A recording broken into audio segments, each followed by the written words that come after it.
I am ready. Serbisyong totoo ng GMA News.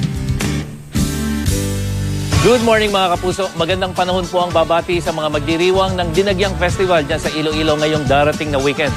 At sa datos ng Weather Central, mababa ang tsansa ng ulan dyan ngayong pong araw ng Biyernes maghapon yan mga kapuso. At magpapatuloy po yung ganyang lagay ng panahon hanggang araw ng Linggo. Mga kapuso, malakas muli ang ihip ng amihan dito sa Luzon at Visayas. Ayon yan sa pag-asa at sa wind forecast map ng Weather Central. Sa weekend, maaaring umira ang amihan hanggang dyan po sa ilang bahagi ng Mindanao.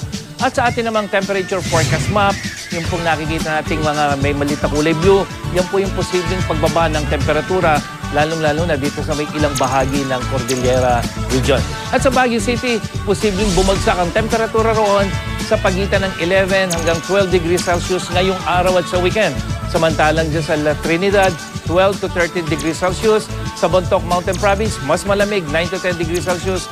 Diyan po sa Lagawe at Kalinga, 13 hanggang 15 degrees Celsius. Silipin naman natin ang magiging lagay ng panahon ngayon sa Luzon.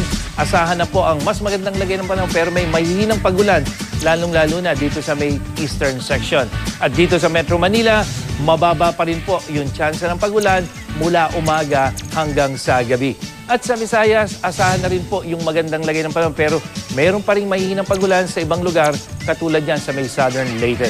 Magkakaroon pa rin ng pagulan at thunderstorm sa malaking bahagi ng Mindanao, lalong-lalo na dito sa may eastern at southern sections. Dulot naman po yan ng wind convergence. Pero hindi na po ito kalakas sa mga puso gaya ng mga nakalipas na araw. Patuloy nakataas ang gale warning ng Pag-asa sa mga dagat na sakop naman ng lahat ng seaboards ng Luzon, eastern seaboard of Visayas at maging sa northern and eastern seaboards of Mindanao. Pinapayuhan ang mga mangingisda at may malilit na sakyang pandagat na iwasan muna maglayag o pumalaot dahil po sa posibleng matataas na alon. At yan ang latest mula sa GMA Weather. Ako po si Nathaniel Cruz para sa I Am Ready, serbisyong totoo ng GMA News.